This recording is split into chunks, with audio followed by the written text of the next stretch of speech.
So let's talk through one orky power combo to fear in game, which with a little support and an 80-point Warboss is odds on to knock down the Primarch of the Ultramarines in a single round of combat with average rolls.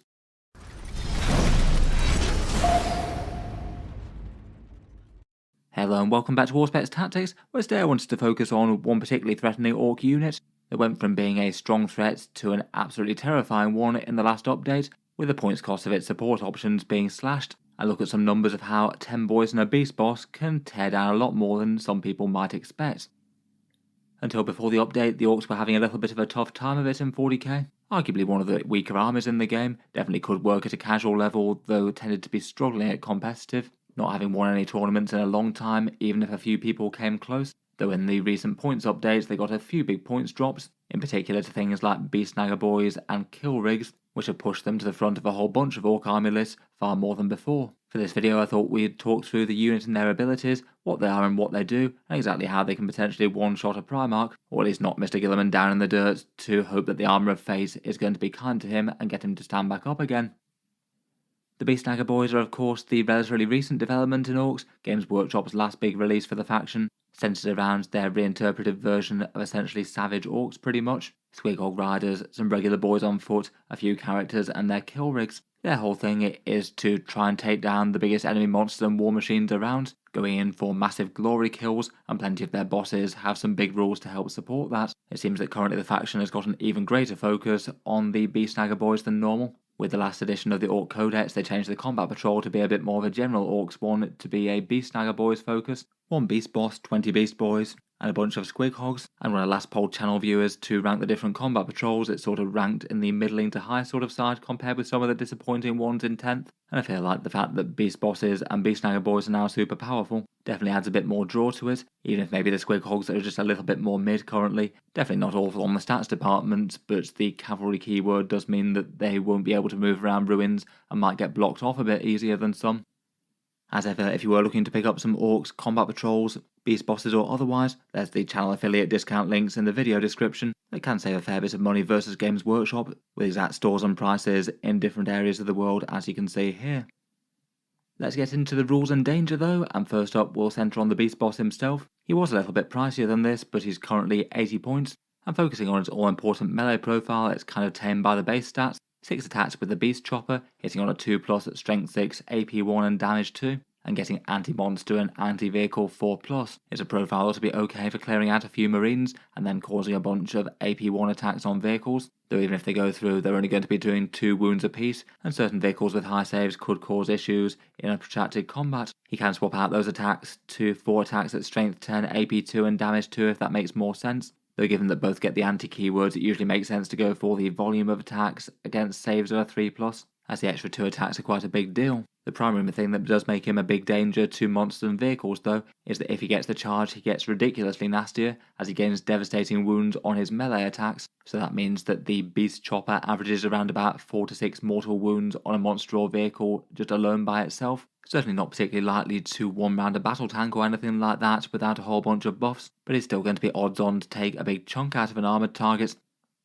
In general, he's not going to be fighting alone though. Snagga boys were already fairly efficient, they've now been dropped down to 95 points or even more so, and for that you get 10 boys at toughness 5 with a 5+ save, they get a 6+ feel no pain, and objective control 2, so have a fair bit of presence on claiming points. They do have their own damage, which is either massive strength 5 attacks or strength 6 attacks in the Waaagh.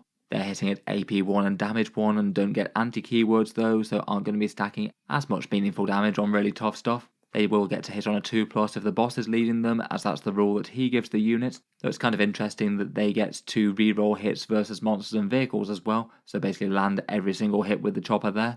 But just as important for getting the boss to do some ludicrous things, it's one of those squad rules where the unit can buff the boss as well, so he'll get to reroll all of his hits against monsters and vehicles, which is definitely handy.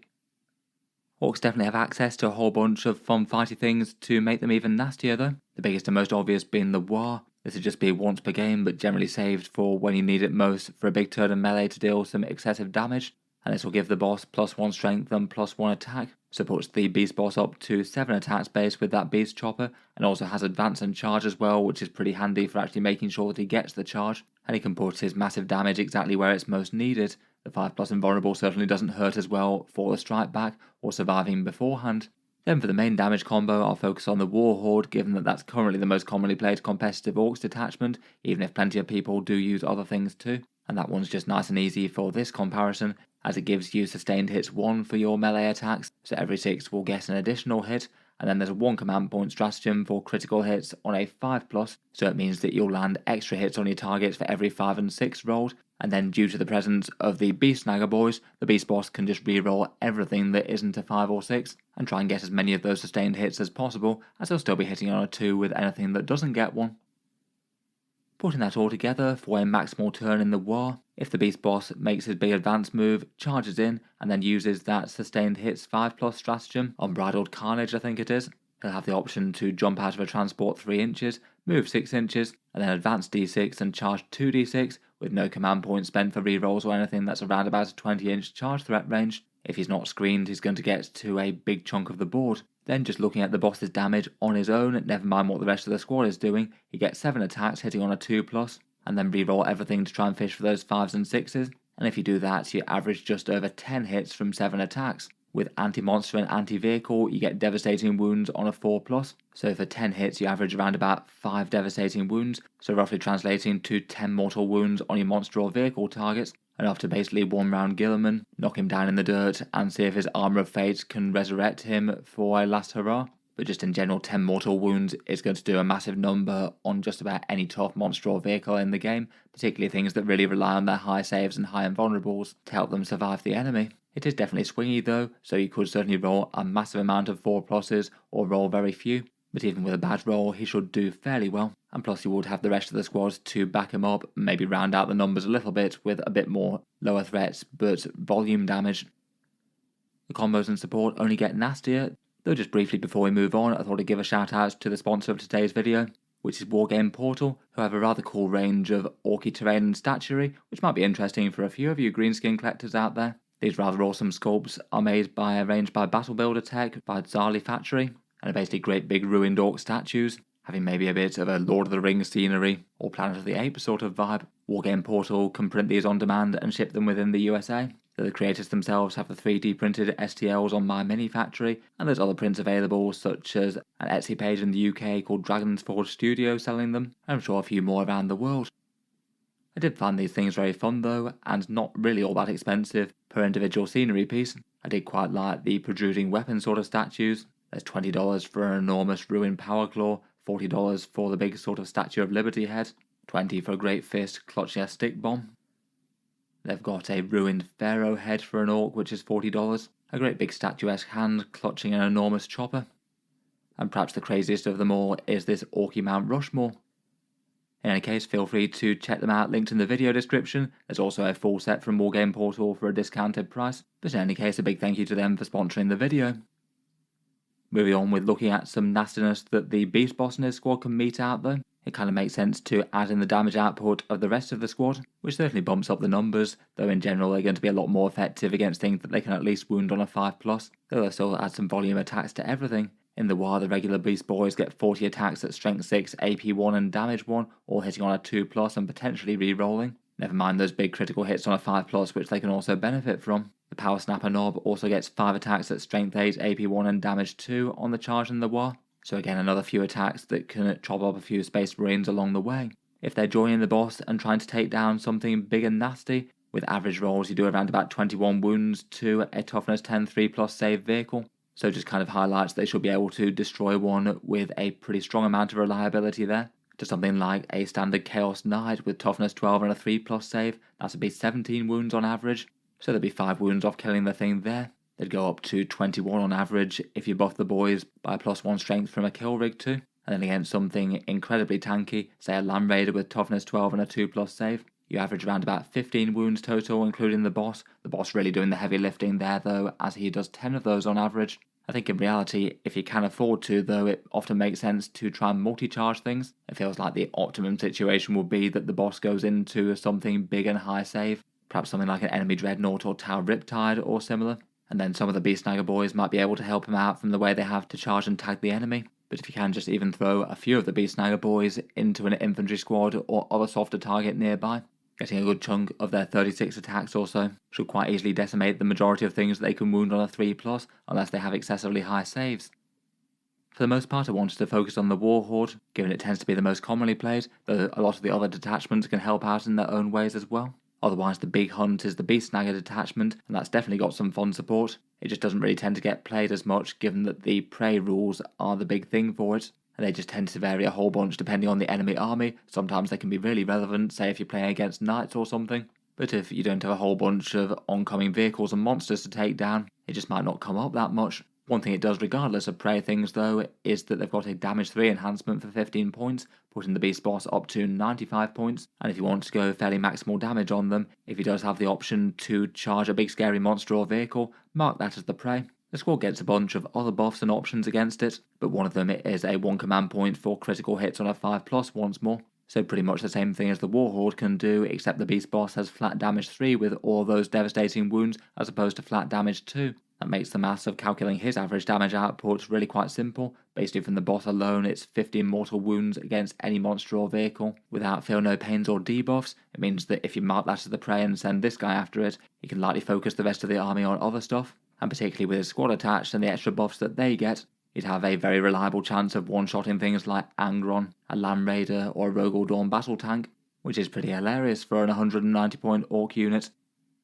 The other buff in the last balance update that made Beast Boys and Beast Snagga bosses even nastier was the tune-up to the kill rig. This one dropped from 170 points down to 155, which does feel a little bit weirdly cheap for its all-round good performance between alright defensive stats, alright damage stats, and a nice transport.